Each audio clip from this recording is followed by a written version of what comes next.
Alam natin na naka-break ang Senado ngayon hanggang July 27, pero marami ang umaasa na magkakaroon ng special session anumang araw para sa maraming pending bills, kasama na dyan ng impeachment trial at pagresolba ng liderato ng Senado. Ano masasabi mo dito? So, medyo interesting yan, ano? Kahit naka-break ang Senado, marami talagang umaasa na magkaroon ng special session. Hindi naman ito imposibleng mangyari, lalo na kung may maditindi at urgent na mga isyung kailangan tutukan, katulad ng impeachment trial at yung leadership issues sa Senado. Ang bottom line, kung may sabat na political will at consensus, pwede blang magpatawag ng special session kahit break pa sila. Tingnan natin kung anong mangyayari sa susunod na mga araw. Sino makakapagdesisyon para magdaos ng special session ng Senado?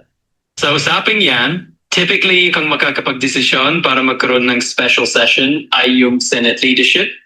Kasama na rin siyempre yung Pangulo ng Bansa kung maglalabas siya ng official call. So kumbaga, kailangan ng alignment ng Senate President at ng executive branch para tuloy ang isang special session.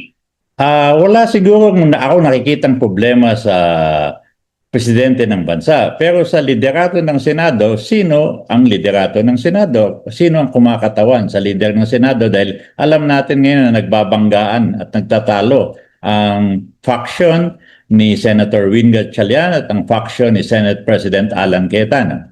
Sa ngayon, may medyo tense na sitwasyon talaga pagdating sa liderato ng Senado. Nandun niya yung banggaan sa pagitan ng grupo ni Senator Win Gatchalian at ng kampo ni Senate President Alan Cayetano.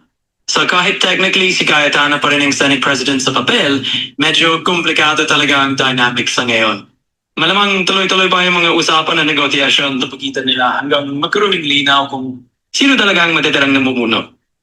Ipagpalagay natin na magkakaroon ng isang special session ng Senate. Sino ang marapat mag-preside? Si Senate President Alan Cayetano na nawala na ng suporta ng mayorya? O si Senate President pro tempore Win Gatchalian na hinirang na leader ng 12 out of 23 senators? Sa ganitong sitwasyon, medyo magiging tricky talaga ang usapan. Kung susundin natin ang normal na parliamentary rules, ang makaupong Senate President pa rin talaga ang dapat na mag-preside. Pero kung naulan na talaga siya ng suporta ng mayorya, mas magiging symboliko at epektibo kung ang mag-preside ay yung may nasa likod na suporta ng karamihan.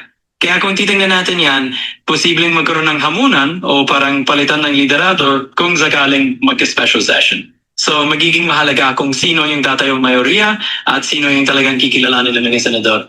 Medyo interesting na kung sakaling magkaroon na ng special session, halimbawa hiniling ng presidente o pangulo ng bansa, at parehong gusto mag-preside ni Alan Cayetano at ni Win Gatchalian, paano yun re-resolbahin? Kapag dumating sa ganyang punto, kadalasan ang magiging batayan dyan ay kung sino ang merong sapat na suporta mula sa karamihan ng mga senador. Usually, nagkakaroon ng caucus o botohan sa loob ng Senado para mapagdesisyonan kung sino talaga ang kikilalaning mamumuna sa session. In short, kung parang gustong mag-preside, magiging question yan ng numbers game. Kung sino ang susuportahan ng maraming senador sa huli, siya ang magiging presiding officer.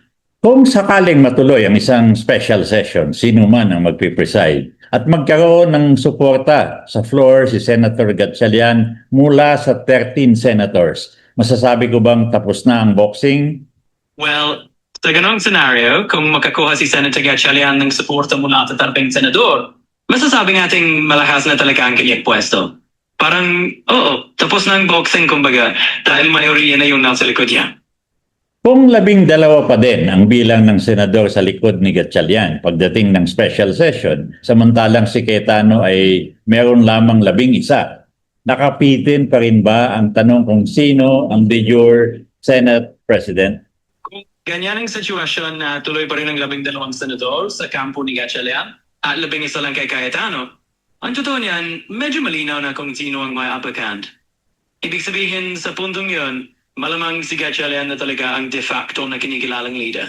Sakaling mananaig ang grupo ni Gatchalian na hindi isang abogado, pwede ba niya i-delegate ang pagiging presiding officer ng impeachment trial, halimbawa kay Chis Escudero o kay Kiko Pangilinan na mga abogado?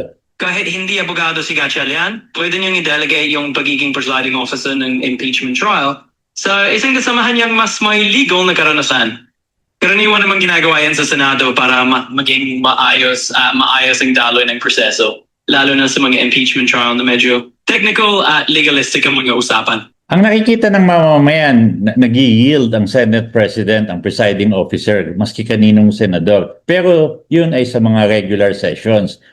Yan ba ay applicable sa impeachment trial? Oo, magandang tanong yan. Iba kasi yung bigat ng impeachment trial kumpara sa regular sessions. Pero sa totoo lang, posibleng i-apply pa rin yan. Karaniwan, kapag impeachment trial, mas formal at mas strictly yung mga patakaran. Ganit, meron pa rin silang flexibility na i-delegate yung pagiging presiding officer sa isang mas bihasa o mas nababagay na senador. Ano ba ang nakalagay sa saligang batas sa ating Constitution tungkol sa bagay na presiding officer sa isang impeachment trial ng isang vice-presidente? Ayon sa ating 1987 Constitution, kung impeachment trial ng Pangulo ng Bansa, ang Chief Justice ng Korte Suprema ang magsisilbing presiding officer. Ngunit kapag hindi presidente ang under impeachment, tulad ng sa kaso ng isang vice-presidente o ito pang opisyal, ang Senado ang magsasagawa ng paglilitis at sila rin ang magpipili kung sino ang presiding officer. Hindi, Sa so hindi nakalagay doon na ang Senate President ang magpipreside. Tama ka. Wala talagang eksaktong probisyon na nag-uutos sa ang Senate President mismo ang mag-preside sa impeachment trial. Ang nakasaad sa ating saligang batas ay kapag presidente ni-impeach, Chief Justice ng Korte Suprema ang magiging presiding officer. Para sa ito pang opisyal, kasama ng vice-presidente, ang Senado ang bahalang pumili kung sino ang mag-preside. Yun, mukhang malinaw na yan. Maraming salamat sa iyo hanggang sa susunod na pagtatanong ko sa iyo. Wala nga naman. Mataya akong nakatulong.